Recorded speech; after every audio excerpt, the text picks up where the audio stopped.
한 산업이 한 세대도 안 되는 시간에 전성기에서 멸종 위기로 추락했습니다. 바로 대한민국 밤문화의 상징, 노래방입니다. 직장인들이 어깨 동무하고 목청껏 노래를 부르던 그 시끌벅적한 소음이 거짓말처럼 사라졌습니다. 2011년 정점 이후 새로 문 여는 곳보다 문 닫는 곳이 2배 이상 많아졌고, 하룻밤 유흥비가 월급의 5분의 1을 넘어서는 비정상적인 가격 구조에 민낯이 드러났습니다. 회식 문화의 종말부터 인구 소멸까지, 오늘 영상에서는 밤의 생태계가 무너진 이유를 함께 파헤쳐 보겠습니다.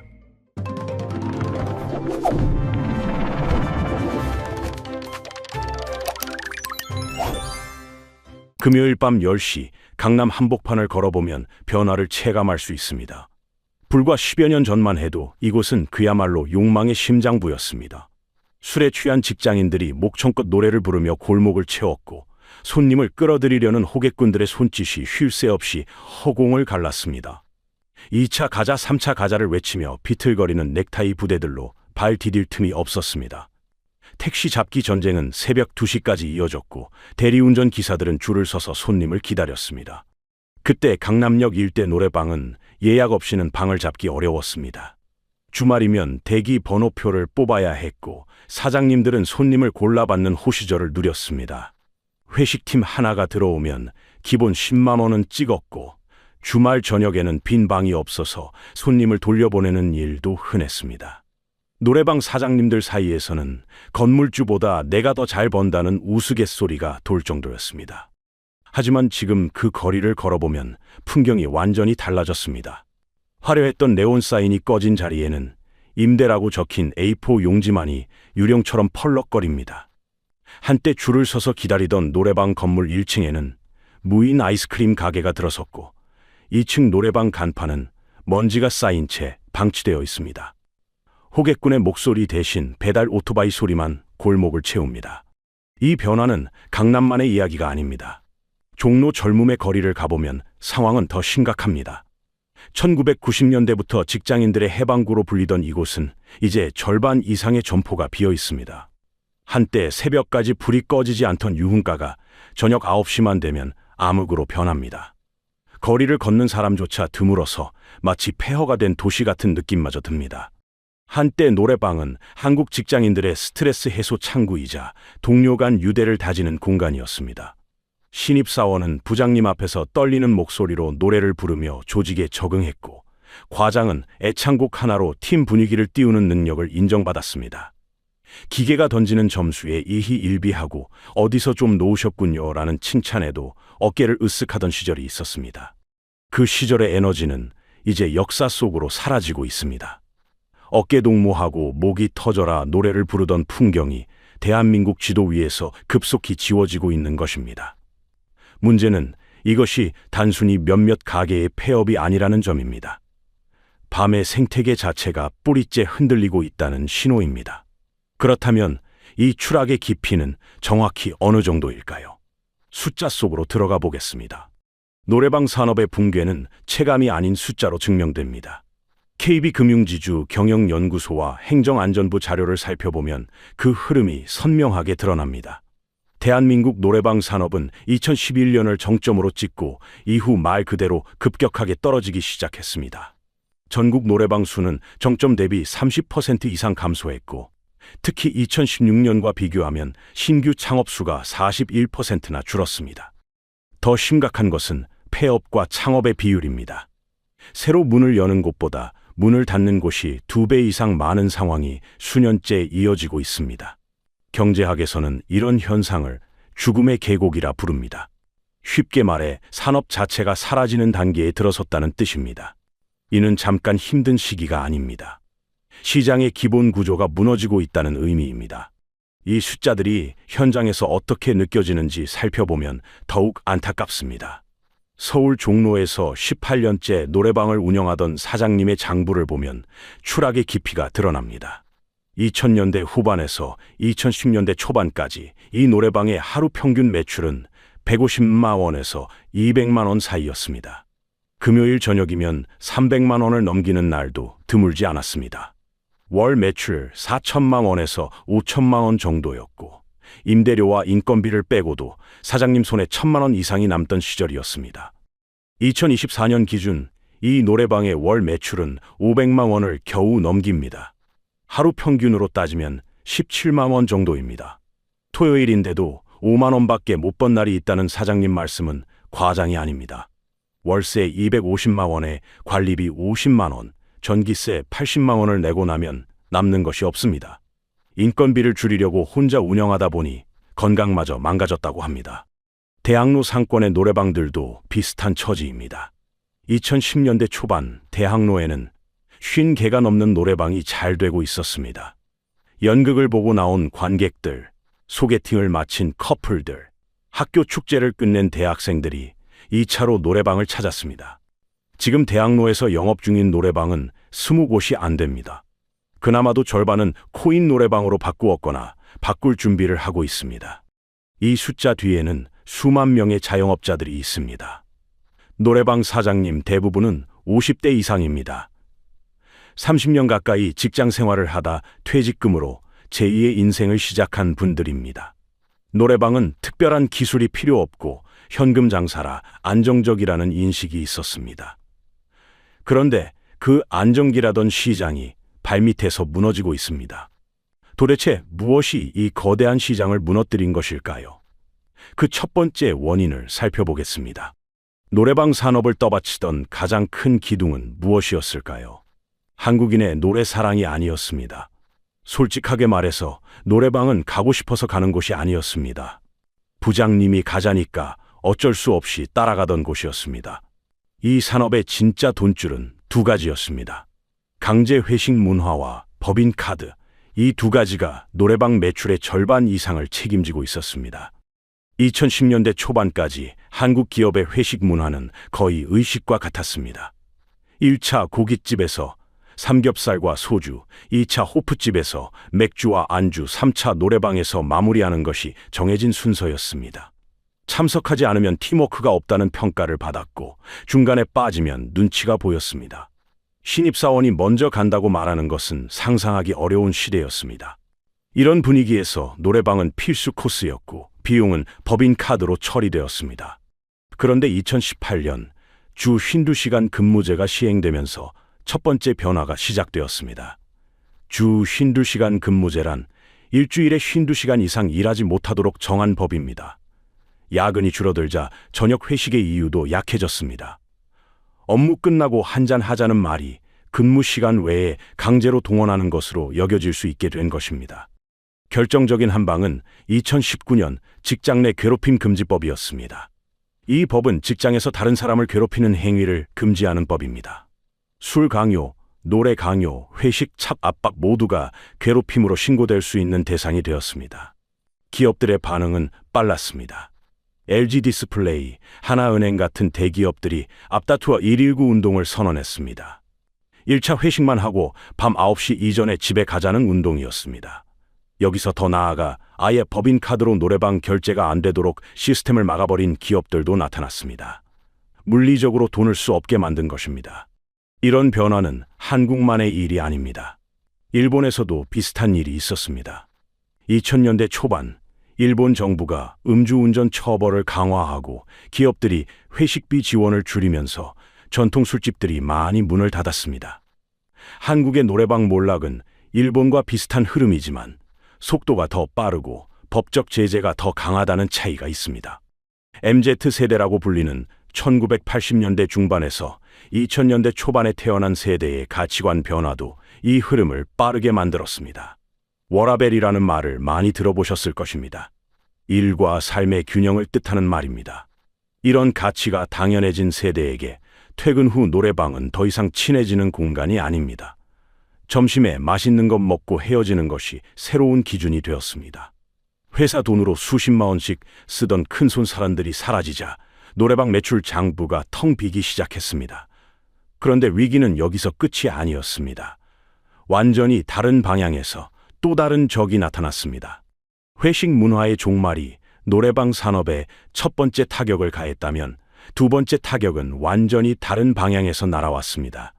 바로 코인 노래방의 등장입니다. 이 새로운 경쟁자는 기존 노래방 시장의 뿌리를 흔들었고 수많은 자영업자들의 꿈을 무너뜨렸습니다. 30년 공장 생활을 마치고 퇴직한 박성호 씨의 이야기가 이 비극을 보여줍니다.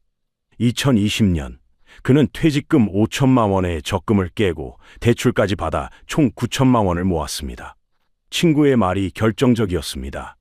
노래방은 현금 장사고 대학가에 차리면 무조건 잘 된다는 말을 믿었습니다. 인생의 마지막 승부라 생각하며 대학가 상권에 노래방을 열었습니다.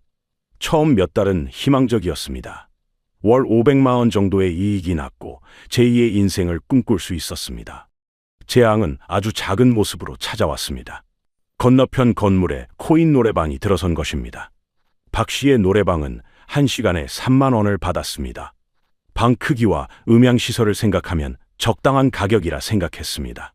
그런데 코인 노래방은 1시간에 4천 원이었습니다. 가격 차이가 거의 10배였습니다. 대학생 입장에서 어디를 선택하겠습니까? 답은 분명했습니다. 더 힘들었던 것은 문화의 변화였습니다. 박 씨는 여럿이 어울려 노는 모습을 상상했습니다.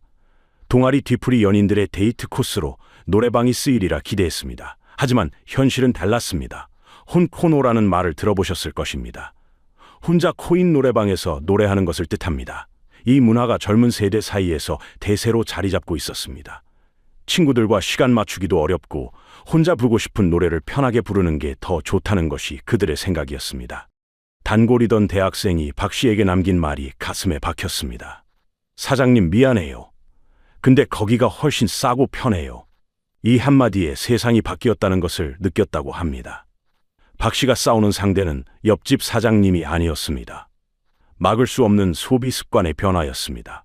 코인 노래방의 경쟁력은 가격만이 아닙니다. 운영 방식 자체가 다릅니다. 일반 노래방은 카운터 직원, 청소 인력, 음료 서비스 인력이 필요합니다. 코인 노래방은 대부분 무인으로 운영됩니다. 사람을 쓰지 않으니 인건비가 거의 안 듭니다. 공간도 작아서 임대료 부담이 적습니다. 손님 입장에서도 눈치 볼 필요 없이 원하는 만큼만 이용하고 나올 수 있어서 부담이 없습니다. 결국 박 씨는 2년 10개월 만에 문을 닫기로 했습니다. 9천만 원 투자해서 건진 돈은 고작 2,400만 원이었습니다. 노래방 기계는 중고로 팔아도 값이 안 나갔고 인테리어는 뜯어내야 했습니다. 빚만 잔뜩 남은 채 가게 문을 닫았습니다. 지금 박 씨는 물류센터에서 밤새 상자를 나르고 있습니다. 그런데 노래방 몰락의 이유는 여기서 끝이 아닙니다. 더 불편한 진실이 남아 있습니다. 회식 문화의 종말과 코인 노래방의 등장이 노래방 산업을 흔들었다면 사람들이 노래방을 적극적으로 피하게 된 데는 또 다른 이유가 있습니다. 바로 변질된 유흥 문화와 말도 안 되는 가격입니다. 이것이 노래방 몰락의 가장 불편한 진실입니다. 길거리를 걷다 보면 이상한 간판들이 눈에 띕니다. 노래 연습장이라고 적혀 있는데 글자에 하트가 들어가 있거나 마이크 모양이 번쩍이는 곳들입니다. 법적으로 노래 연습장은 술을 팔 수 없고 접객원을 고용할 수 없습니다. 접객원이란 손님 옆에서 술을 따르거나 함께 노래하는 사람을 말합니다. 하지만 현실은 다릅니다. 간판만 연습장이고 안에서는 맥주를 팔고 도우미를 부르는 곳이 적지 않습니다. 단속을 피하려고 업종 등록만 연습장으로 해놓고 실제로는 유흥주점처럼 운영하는 것입니다. 문제는 이런 곳에서 느끼는 돈에 대한 억울함입니다. 실제 이용자들의 반응을 보면 공통된 불만이 있습니다. 월급은 안 오르는데 술값이랑 도우미 비용이 너무 올라서 갈 수가 없다는 것입니다. 이것이 과장이 아님을 숫자로 확인해 볼 수 있습니다. 남자 둘이 이런 곳에 가서 도우미를 부르고 맥주 기본만 시킨다고 생각해 봅시다. 맥주 세트 5만 원에서 8만 원, 노래방 이용료 3만 원에서 5만 원, 도우미 시간당 5만 원에서 7만 원 정도입니다. 2시간만 놀아도 40만 원에서 60만 원이 쉽게 나갑니다. 대한민국 직장인 평균 월급이 세금 떼고 300만 원 정도인 시대에 하룻밤 놀이 비용으로 월급의 5분의 1을 쓴다는 것은 현실적으로 불가능한 일입니다. 대출 이자도 내기 힘든 30대, 40대 가장들에게 이런 소비는 낭비를 넘어 자기 파괴에 가깝습니다. 예전에는 회사에서 비용을 처리해줬지만 지금은 전부 자기 지갑에서 나가야 합니다. 당연히 발길이 끊길 수밖에 없습니다. 가격 문제보다 더 심각한 것은 이런 공간이 범죄가 일어나기 쉬운 곳이 되었다는 점입니다. 밀폐된 공간에서 불법으로 술이 오가고 서비스의 경계가 불분명한 상황에서 다툼이 끊이지 않습니다. 술에 취한 상태에서 생긴 접촉이 다음날 성추행 신고로 이어지는 경우가 적지 않습니다. 반대로 손님에게 피해를 입는 종사자들도 있습니다. 이를 악용한 협박 범죄까지 기승을 부리고 있습니다. 즐거움을 위해 찾은 공간에서 사건에 휘말릴 수 있다는 두려움이 소비자들 사이에 퍼졌습니다. 위험은 크고 만족은 낮으며 가격은 비쌉니다. 이 세 가지가 겹치면 시장은 무너질 수밖에 없습니다. 소비자들이 노래방을 피하는 것은 감정적 거부가 아니라 아주 합리적인 판단입니다. 그렇다면 노래방을 떠난 사람들은 대체 어디로 간 것일까요? 노래방을 떠난 사람들은 술을 끊은 것이 아닙니다. 더 똑똑하고 안전하며 자랑할 수 있는 곳으로 옮겨갔을 뿐입니다. 그 많던 술꾼들이 어디로 갔는지 따라가 보면 한국 소비 문화의 변화가 보입니다. 코로나19가 한국인에게 홈술 습관을 심어주었습니다. 2020년부터 2022년까지 거리두기가 이어지면서 집에서 술을 마시는 문화가 자리 잡았습니다. 처음에는 어쩔 수 없는 선택이었지만 사람들은 곧 깨달았습니다. 10만 원이면 밖에서 눈치 보며 싸구려 안주를 먹는 대신 집에서 좋은 위스키를 사 마시고도 돈이 남는다는 것을 알게 된 것입니다. 가격 대비 만족도가 훨씬 높았습니다. 편의점 술 매출은 그 기간 동안 엄청나게 늘었고 이 습관은 거리두기가 끝난 후에도 그대로 남았습니다. 밖으로 나가더라도 목적지가 달라졌습니다. MZ세대에게 소비는 곧 자랑입니다.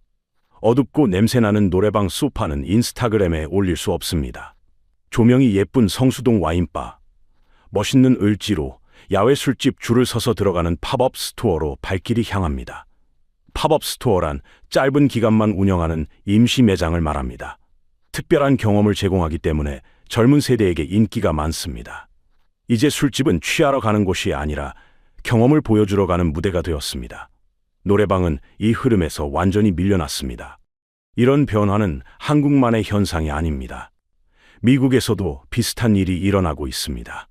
전통적인 스포츠바와 당구장이 SNS 세대의 등장으로 외면받기 시작했습니다. SNS란 인스타그램이나 틱톡 같은 소셜미디어를 말합니다. 사진 찍기 좋지 않은 공간들이 인기를 잃은 것입니다. 한국 노래방의 몰락은 세계적인 흐름의 일부이기도 합니다. 다만 한국은 코인 노래방이라는 저렴한 대체품이 동시에 나타나면서 일반 노래방의 설 자리가 더욱 좁아졌다는 특별한 점이 있습니다. 건강에 대한 관심 증가도 한몫합니다. 20대, 30대를 중심으로 술을 마시는 양 자체가 줄어드는 추세입니다. 폭음 문화를 싫어하는 분위기가 커졌고 러닝 모임이나 필라테스 같은 건강한 취미가 술자리를 대신하고 있습니다. 혼자 사는 사람의 증가도 노래방 이탈을 빠르게 만들었습니다. 2023년 기준 전체 가구의 35% 이상이 1인 가구입니다. 혼자 사는 사람들은 여럿이 모여 노는 문화보다 개인적인 여가를 좋아합니다. 넷플릭스를 보거나 게임을 하는 것이 친구들 시간 맞춰서 노래방 가는 것보다 훨씬 편리합니다. 집에서 노래를 부르고 싶으면 유튜브 반주 영상을 틀면 됩니다. 굳이 돈을 내고 노래방에 갈 이유가 사라진 것입니다. 이 모든 변화의 바닥에는 하나의 큰 흐름이 있습니다. 개인의 시대가 열린 것입니다. 그런데 이 모든 문제 뒤에는 더 근본적인 원인이 숨어 있습니다. 지금까지 살펴본 회식 문화의 종말, 코인 노래방의 등장, 변질된 유흥 생태계의 소비 습관의 변화, 모두 맞는 분석입니다. 그러나 노래방 몰락의 가장 근본적인 원인을 한마디로 말하면 간단합니다. 사람이 없습니다. 대한민국의 합계 출산율은 0.7명대로 세계에서 가장 낮은 수준입니다. 합계 출산율이란 한 여성이 평생 낳을 것으로 예상되는 아이의 수를 말합니다. 2명이 되어야 인구가 유지되는데 0.7명이라는 것은 인구가 급격히 줄어들고 있다는 뜻입니다. 유흥산업의 핵심 손님인 20대에서 40대 인구 자체가 물리적으로 줄어들고 있습니다. 1990년대에 태어난 세대는 1960년대에 태어난 세대의 절반도 안 됩니다. 2000년대 이후 태어난 사람은 더 적습니다. 노래방의 주 손님이 근본부터 줄어들고 있는 것입니다. 이것은 경기가 좋아지면 해결될 문제가 아닙니다. 되돌릴 수 없는 변화입니다. 지방 작은 도시의 상황은 더욱 심각합니다. 저녁 8시만 되면 온통 어두운 거리가 됩니다. 손님이 안 오는 게 아니라 손님이 될 사람 자체가 없습니다. 젊은 사람들은 서울과 수도권으로 떠났고 남은 어르신들은 노래방에 가지 않습니다. 전국 군 단위 지역의 노래방 수는 2010년에 비해 70% 이상 줄었습니다. 문 닫은 자리에는 어떤 가게도 들어서지 못한 채 그대로 비어 있습니다. 지금 문을 닫는 노래방 사장님들의 상황은 안타깝습니다. 권리금은커녕 철거비로 수백만 원을 내야 합니다. 권리금이란 가게를 넘길 때 새 주인에게 받는 돈인데 노래방은 이제 그런 것을 기대할 수 없습니다. 노래방 내부 구조는 다른 업종으로 바꾸려면 전부 뜯어내야 해서 방음제 철거, 조명 교체, 칸막이 제거 등에 500만 원에서 1000만 원이 듭니다. 남아있는 노래방들은 선택의 갈림길에 섰습니다. 첫 번째는 코인 노래방으로 바꾸는 것입니다. 기존 방을 쪼개서 1인용 작은 방으로 만들고 무인 시스템을 넣는 것입니다. 처음에 돈이 들지만 사람을 안 써도 되니까 비용을 줄일 수 있습니다. 두 번째는 고급화입니다. 좋은 음향시설과 인테리어를 갖추고 비싼 가격을 받는 전략입니다. 그러나 이 시장은 작고 처음에 투자할 돈이 많이 들어서 돈이 없는 작은 가게 사장님들에게는 현실적이지 않습니다. 세 번째는 문을 닫는 것입니다. 대부분의 작은 노래방 사장님들이 결국 이 길을 걷고 있습니다. 버티면 버틸수록 적자가 쌓이고 빠져나올 때를 놓치면 빈더미에 앉게 됩니다. 노래방의 몰락은 단순한 폐업 통계가 아닙니다. 대한민국 자영업 위기의 신호탄입니다. 그렇다면 이 모든 변화는 우리에게 무엇을 말해주고 있는 것일까요? 어디서 좀 놓으셨군요. 노래방 기계가 던지던 그 영혼 없는 칭찬을 기억합니다. 어깨 동무하고 목이 터져라 노래 부르던 직장인들. 억지로 끌려갔지만 그 안에서 싹트던 묘한 동료 사이의 정. 어쩌면 우리는 촌스럽고 시끄러웠던 그 시절의 에너지를 조금은 그리워하고 있는지도 모릅니다. 하지만 시대는 냉정하게 변했습니다. 개인의 취향이 존중받는 시대가 왔고 억지로 따라가야 했던 문화는 설 자리를 잃었습니다. 월급 빼고 다 오르는 시대에 위험하고 비싼 노래방 대신 확실한 만족을 찾아 떠나는 것은 당연한 흐름입니다. 노래방의 몰락은 한국 사회가 집단에서 개인으로 이동했다는 가장 강력한 증거입니다. 돌이켜보면 노래방은 사람들이 스스로 원해서 가는 곳이 아니었습니다. 회식이라는 제도와 집단 문화에 기대어 성장한 시장이었습니다. 그 바탕이 무너지자 시장의 약점이 그대로 드러났습니다. 여기에 인구 감소라는 피할 수 없는 변화가 겹치면서 회복이 어려운 쇠퇴가 진행 중입니다. 현실적인 경고도 필요합니다. 지금 노래방 창업을 고민하고 있다면 다시 생각해 보시기 바랍니다. 퇴직금으로 현금 장사 꿈꾸며 노래방을 차렸다가 빚만 안고 쫓겨난 사례가 너무 많습니다. 특히 기울어가는 시장에서 역전을 노리는 것은 도박에 가깝습니다. 창업을 준비하고 계신 분들이라면 시장의 흐름을 먼저 읽어야 합니다. 우리가 알던 그 시끌벅적한 노래방 전성시대는 끝났습니다. 그렇다면 그 자리를 무엇이 채울까요? 함께 모여 웃던 공간이 사라진 자리에 새로운 형태의 만남이 나타날 것인지, 아니면 우리는 점점 더 혼자가 되어갈 것인지, 그 답은 아직 정해지지 않았습니다. 노래방의 몰락은 단순히 한 업종이 망한 이야기가 아닙니다. 회사 돈과 강제 회식에 기대던 비정상적인 시장 구조가 무너진 것이고, 개인의 선택을 존중하는 시대가 온 것이며, 인구 감소라는 거스를 수 없는 파도가 밀려온 것입니다. 여기서 우리가 얻을 교훈은 분명합니다. 강제와 관성에 기댄 시장은 언젠가 무너집니다. 그리고 한번 떠난 손님은 쉽게 돌아오지 않습니다. 이것은 노래방 사장님들만의 문제가 아닙니다. 자영업을 꿈꾸는 모든 분들이 새겨야 할 경고입니다. 여러분은 최근에 노래방에 가보신 적 있으신가요? 회식 문화가 사라진 자리에 무엇이 들어왔는지 여러분의 경험이 궁금합니다. 댓글로 이야기 나눠주시면 다음 영상에 큰 도움이 됩니다. 다음 영상에서는 노래방과 함께 사라지고 있는 또 다른 추억의 공간들을 다뤄볼 예정입니다. PC방, 만화방, 오락실까지 한국의 놀이 문화가 어떻게 변하고 있는지 깊이 있게 파헤쳐 보겠습니다. 이런 경제 흐름을 남들보다 빠르게 읽고 싶으시다면 지금 구독과 좋아요 눌러주시기 바랍니다. 여러분의 구독 하나가 더 깊이 있는 분석을 가능하게 합니다. 다음 영상에서 뵙겠습니다.